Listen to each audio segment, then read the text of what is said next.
NCERT history class 6 का ये second chapter है। पहला चैप्टर हम लोगों ने कवर किया था। तो जो इम्पॉर्टेंट चीज़ें हैं सिर्फ हम उन्हीं को पढ़ेंगे। जैसे कि इसमें है तुषार की रेल यात्रा, ये हम नहीं पढ़ेंगे क्योंकि ये एग्ज़ाम में नहीं पूछी जाएगी। तो जो एग्ज़ाम के लिए इम्पॉर्टेंट है सिर्फ हम यही पढ़ेंगे। ये चैप्टर है आरंभिक मानव की खोज में, ठीक है। तो जिन लोगों ने पहला चैप्टर नहीं देखा तो वो आप देख सकते हैं, डिस्क्रिप्शन में आपको लिंक मिल जाएगी, वहाँ से जाकर देख सकते हैं।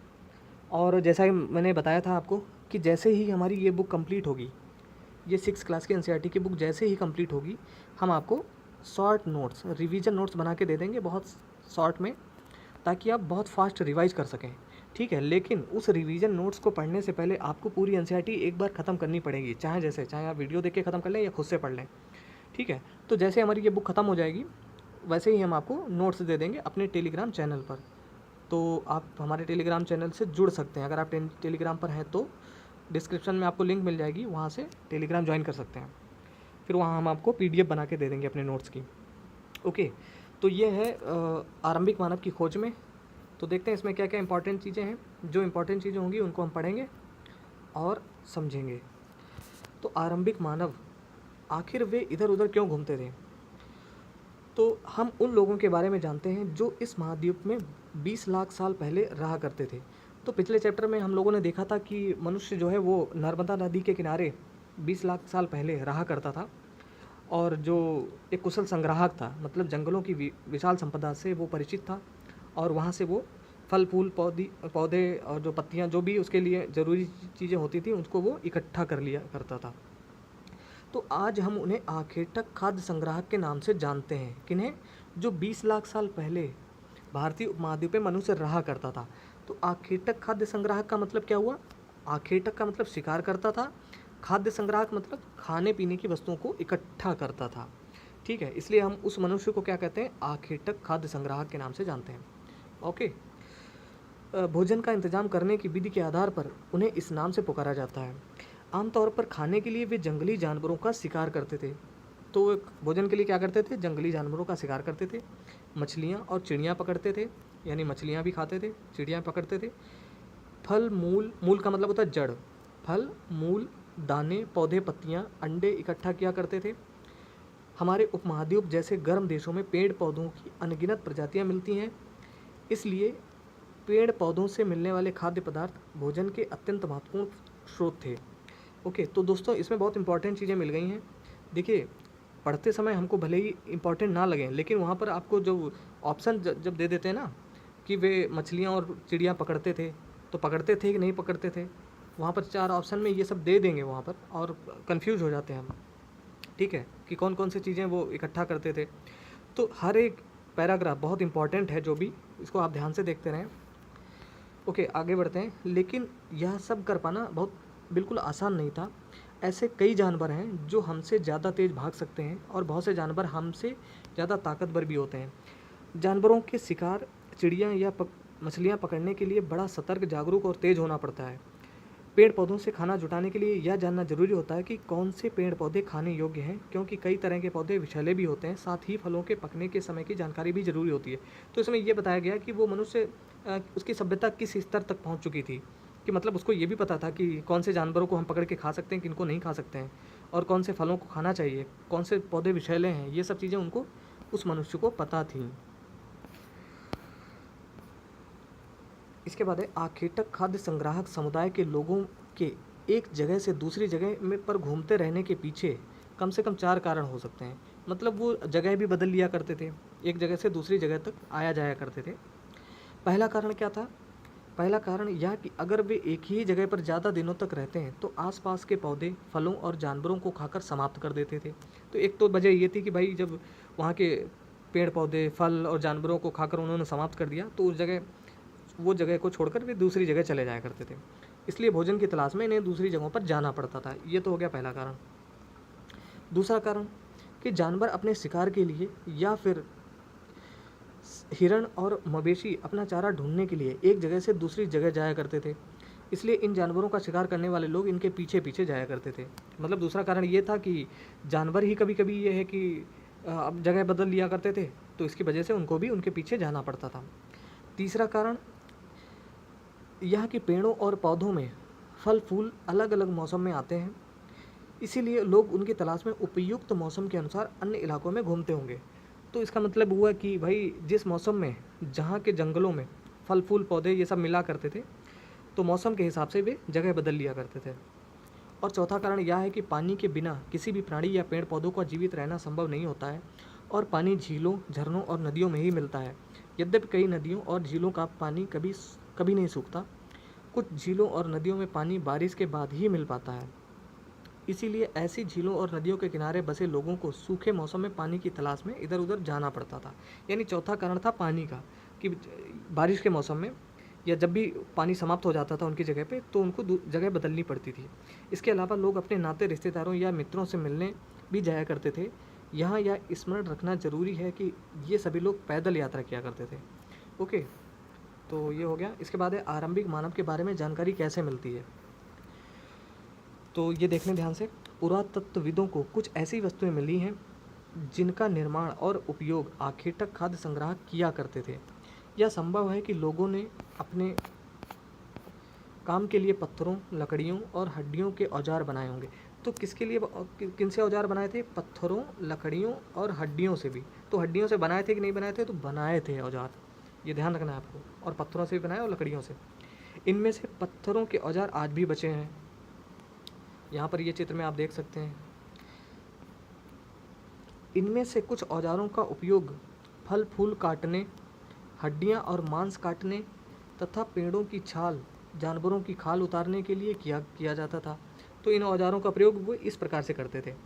कुछ के साथ हड्डियों या लकड़ियों के मुट्ठे लगाकर भाले और बाण जैसे हथियार बनाए जाते थे।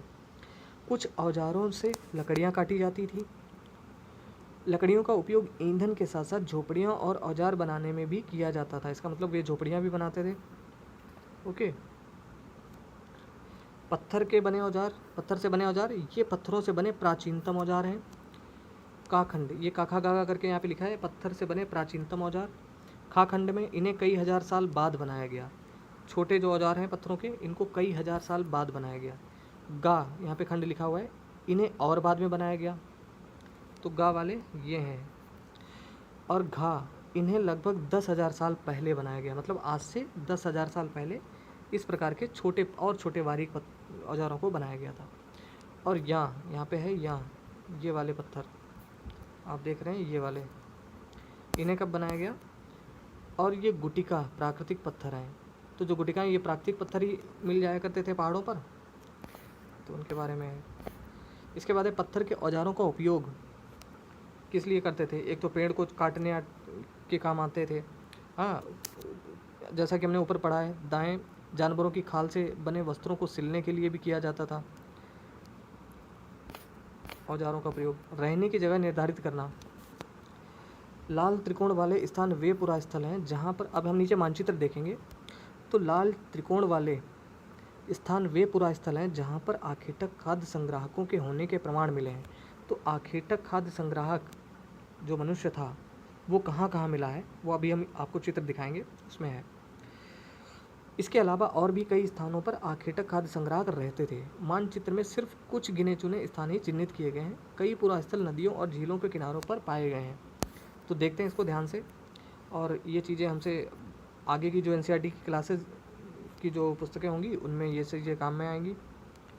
तो पूरा पाषाणिक स्थल जो लाल त्रिकोण में है, वे पूरा पाषाणिक स्थल यानी पाषाण काल से भी पहले, जैसे कुरनूल गुफाएं, यहाँ से देख सकते हैं आप, हुंसगी ये है। उसके बाद भीमबेटका, तो भीमबेटका ये मध्य प्रदेश, जो इस वर्तमान समय में मध्य प्रदेश है, वहाँ पर एक जगह थी। तो ये जगह स्थान जो है पूरा पाषाणिक स्थल के हैं। उसके बाद है नव पाषाणिक स्थल, जो ये स्क्वायर आप देख रहे हैं ब्लू कलर का, नव पाषाणिक स्थल, जैसे कि पय्यमपल्ली, हल्लूर, ये नव पाषाणिक स्थल हैं।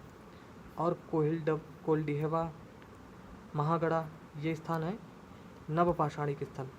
इसके अलावा कश्मीर का बुर्जहोम और मेहरगढ़ जो पाकिस्तान में है। तो ये याद रखना है कि बुर्जहोम कहाँ है, कश्मीर में है, और मेहरगढ़ पाकिस्तान में। ओके, इसके बाद है महापाषाणिक पुरा स्थल, जो ग्रीन कलर का बिंदु यहाँ दिख रहा है, ये महापाषाणिक पुरा स्थल है, जैसे कि आदिचनलूर, ब्रह्मगिरी, और कौन से, बस आप इनको याद करने की ज़रूरत नहीं है, इनको बस आप एक नज़र डाल लीजिए, ताकि आगे कभी हम पढ़ें तो कुछ चीज़ें याद रहें। आरंभिक गांव, जैसे यहाँ पे इनाम गांव लिखा हुआ है। उसके बाद है आधुनिक नगर, तो आधुनिक नगर में जो वर्तमान नगर हैं जैसे कोलकाता है, मुंबई, दिल्ली, जो भी आधुनिक नगर हैं। ओके, तो अब आ गया है, चूँकि पत्थर के उपकरण बहुत महत्वपूर्ण थे इसलिए लोग ऐसी जगह ढूंढते रहते थे जहाँ अच्छे पत्थर मिल सकें। जहाँ लोग पत्थरों से औजार बनाते थे उन स्थलों को उद्योग स्थल कहा कहते थे। ये बहुत इंपॉर्टेंट यहाँ पर पॉइंट है कि उद्योग स्थल किसे कहते थे। ये क्वेश्चन पूछा जा सकता है वहाँ पर, और 4 ऑप्शन दे दिए जाएंगे। तो उद्योग स्थल किस जगह को कहते थे? जहाँ औजार बनाते थे, जहाँ लोग पत्थरों से औजार बनाते थे। ठीक है, मतलब पत्थरों से औजार बनाने की जगह को उद्योग स्थल कहते थे। हमें इन उद्योग स्थलों के बारे में जानकारी कैसे मिलती है? आमतौर पर ऐसी जगहों पर पत्थरों के बड़े बड़े टुकड़े मिलते हैं और ऐसे उपकरण मिलते हैं जिन्हें लोग इन स्थलों पर छोड़ गए होंगे क्योंकि वे ठीक नहीं बने होंगे। अगर मान लो कोई औजार ठीक से नहीं बना था तो उसको उन्होंने वहीं पे फेंक दिया, छोड़ दिया, जो बाद में प्राप्त हुआ तो इससे पता चला कि इसी जगह पर वे औजार बनाते थे, जिसको उद्योग स्थल कहा गया। साथ ही औजार बनाने के बाद पत्थरों के टूटे फूटे टुकड़े भी इन स्थलों पर मिलते हैं। कभी कभी लोग इन स्थलों पर कुछ ज़्यादा समय तक रहा करते थे। ऐसे स्थलों को आवासीय और उद्योग स्थल कहते हैं। मतलब अगर वे लोग वहाँ रहने भी लगते थे और औजार भी बनाते थे तो उस स्थान को कह दिया गया आवासीय और उद्योग स्थल। ठीक है, यहाँ पे दिया गया है कुछ इंपॉर्टेंट जानकारी साइड में दे दी जाती है। भीमबेटका, जो आधुनिक मध्य प्रदेश में है, एक स्थान था प्राचीन समय में। आवासीय पुरास्थल उन्हें कहते हैं जहाँ लोग रहा करते थे। इनमें गुफाएं और कंदराओं जैसे वे स्थल होते हैं जिन्हें यहाँ दर्शाया गया है। लोग इन गुफाओं में इसलिए रहते थे क्योंकि यहाँ उन्हें बारिश, धूप और हवाओं से राहत मिलती थी। ऐसी प्राकृतिक गुफाएं विंध्य और दक्कन के पर्वतीय इलाकों में मिलते हैं जो नर्मदा घाटी के पास हैं। तो आगे बढ़ते हैं। अगर तुम्हें इन निवास स्थलों के बारे में बताना पड़े तो तुम इनमें से कौन सा चुनोगे? ये सब तो हाँ, पुरा स्थल क्या है? ये जो बॉक्स में चीज़ें दी गई रहती हैं ये भी बहुत इंपॉर्टेंट होती हैं। पुरा स्थल किसे कहते हैं? अगर डेफिनेशन पूछ दी जाए, पुरा स्थल उस स्थान को कहते हैं जहाँ औजार, बर्तन और इमारतों जैसी वस्तुओं के अवशेष मिलते हैं। ठीक है, मतलब जहाँ पर प्राचीन समय के औजार, उस समय के बर्तन, वहाँ की इमारतें जैसी वस्तुएं और वस्तुओं के अवशेष मिलते हैं, उस स्थान को पूरा स्थल कहते हैं। ऐसी वस्तुओं का निर्माण लोगों ने अपने काम के लिए किया था और बाद में वे उन्हें वहीं छोड़ गए। ये ज़मीन के ऊपर, ज़मीन के अंदर, कभी कभी समुद्र और नदी के तल में भी पाए जाते हैं। इन पुरा स्थलों के बारे में आपको अगले अध्याय में बताया जाएगा। तो ठीक है, हम अगले अध्याय में भी पढ़ेंगे इसके बारे में। अभी यहाँ पे डेफिनेशन जान लो, पुरा स्थल होता क्या है। तो एनसीईआरटी की एक खासियत है कि हर एक शब्द का मतलब बहुत अच्छी तरीके से एक्सप्लेन कर दिया जाता है। ओके, पाषाण औजारों का निर्माण। पाषाण उपकरणों को प्रायः 2 तरीके से बनाया जाता था। पाषाण का मतलब होता है पत्थर। ठीक है, तो पाषाण औजारों उपकरणों को कैसे बनाया जाता था? एक तो पत्थर से पत्थर को टकराना, 2 पत्थरों को आपस में टकरा के औजार बना लेते थे। यानी जिस पत्थर से कोई औजार बनाना होता था उसे एक हाथ में लिया जाता था और दूसरे हाथ में एक पत्थर का हथौड़ी जैसा इस्तेमाल होता था। इस तरह आघात करने वाले पत्थर से दूसरे पत्थर पर तब तक शल्क निकाले जाते थे जब तक वांछित आकार वाला उपकरण न बन जाए। ठीक है, जैसे कि यहाँ पे चित्र हाथ में लिए हुए ये उपकरण बनाया जा रहा है। पाषाण उपकरण कैसे बनाए जाते थे, इसके लिए अपनाई गई 2 तकनीकों में से एक यहाँ दर्शाई गई है। तो ओके, एक तो शल्क बनाए गए थे, शल्क निकाल कर बना लेते थे औजार। दूसरे तरीकों को दबाव शल्क तकनीक कहते हैं। तो दबाव शल्क तकनीक, ये बहुत इंपॉर्टेंट टर्म है यहाँ पर, इसको ध्यान से देखिए। इसमें क्रूड को एक स्थिर सतह पर टिकाया जाता है और इस क्रूड पर हड्डी या पत्थर रखकर उस पर हथौड़ी नुमा पत्थर से शल्क निकाले जाते हैं जिससे वांछित उपकरण बनाए जाते थे। तो इस तकनीक को क्या कहा गया? दबाव शल्क तकनीक। अब बहुत इंपॉर्टेंट चीज़ है यहाँ पर, आग की खोज। मानचित्र 2 में जो हम देखेंगे, जो हमने अभी देखा यहाँ पर, मानचित्र 2, कुरनूल, ये कुरनूल गुफा यहाँ पे देखिए।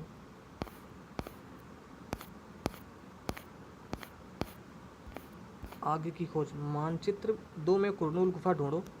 यहाँ राख के अवशेष मिले हैं। तो राख के अवशेष कहाँ मिले हैं? कुरनूल गुफा में।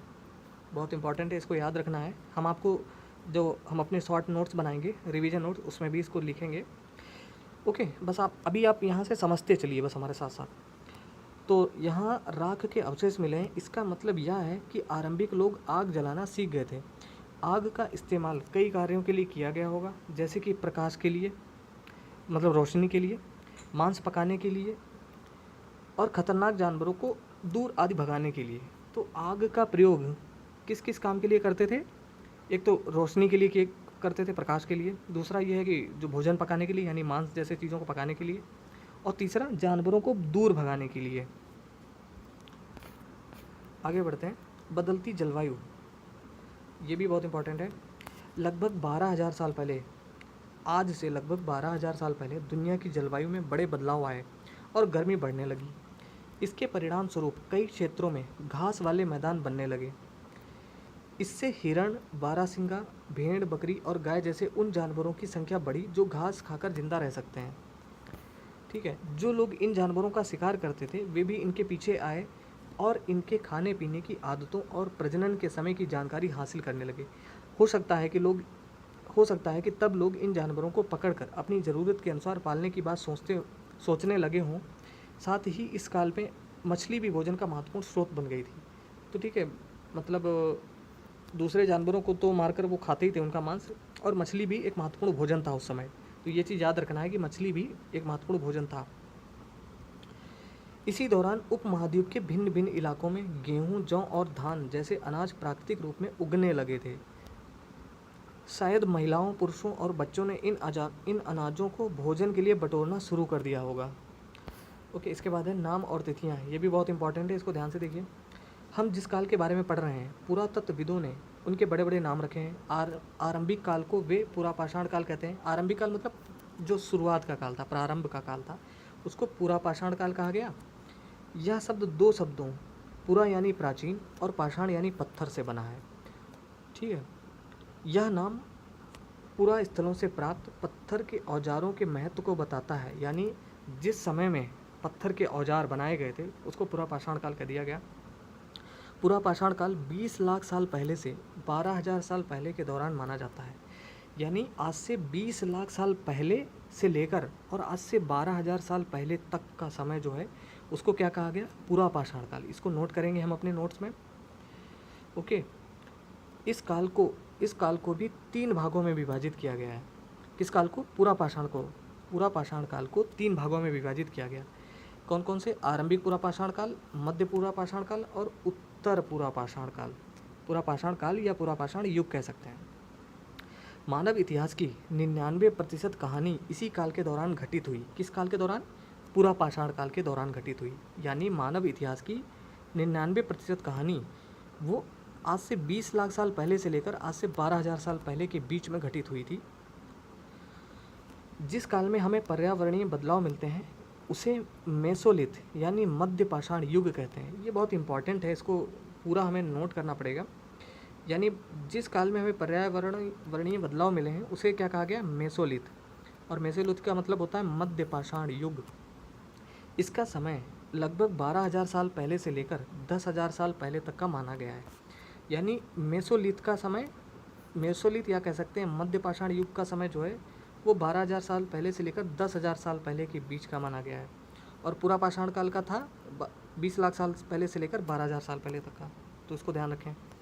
इस काल मतलब मध्य पाषाण युग के काल के पाषाण औजार आमतौर पर बहुत छोटे थे।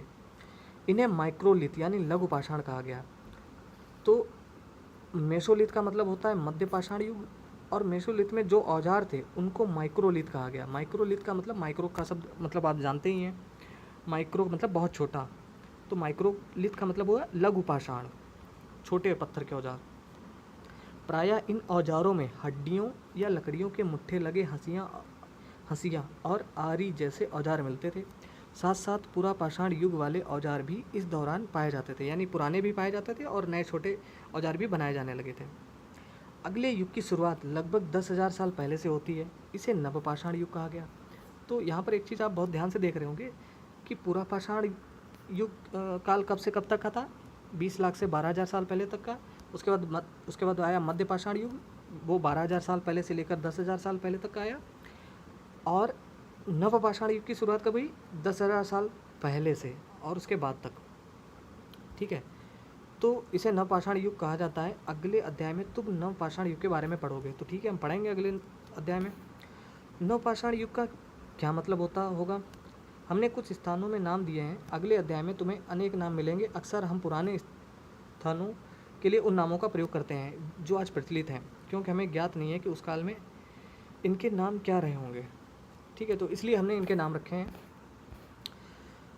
साथ ही हाँ, यहाँ पर हम लोगों ने कहाँ तक पढ़ा था कि बटोरना शुरू कर दिया था, यानी शायद महिलाओं, पुरुषों और बच्चों ने इन अनाजों को भोजन के लिए बटोरना शुरू कर दिया था। साथ ही वे यह भी सीखने लगे होंगे कि यह अनाज कहाँ उगते थे और कब पककर तैयार होते थे। ऐसा करते करते लोगों ने इन अनाजों को खुद पैदा करना सीख लिया होगा। ठीक है, तो इस तरीके से ये कहानी आगे बढ़ी। तो दोस्तों, आप समझ रहे होंगे कि कैसे कैसे कहानी आगे बढ़ रही है, चीज़ें हमको समझ में आ रही हैं, इसीलिए मैं आपको पढ़ के पूरा बता रहा हूँ जो जो चीज़ें इंपॉर्टेंट हैं। उसके बाद है शैल चित्रकला। इनसे हमें क्या पता चलता है? जिन गुफाओं में लोग रहते थे उनमें से कुछ की दीवारों पर चित्र मिले हैं। इनमें से कुछ सुंदर उदाहरण मध्य प्रदेश और दक्षिणी उत्तर प्रदेश की गुफाओं में मिले चित्र हैं। इनमें जंगली जानवरों का बड़ी कुशलता से सजीव चित्रण किया गया है, यानी उन गुफाओं में जंगली जानवरों के बहुत अच्छे, बहुत सजीव चित्रण उसमें प्राप्त हुए हैं। जैसे यहाँ पर एक जानवर का प्रचार का पीछा करते हुए एक चित्र यहाँ पर बना हुआ है।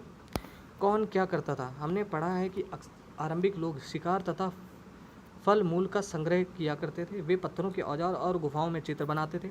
तो इसका मतलब एक बात याद रखनी है कि वे पत्थरों के औजार तो बनाते ही थे, साथ में गुफाओं में चित्र भी बनाते थे।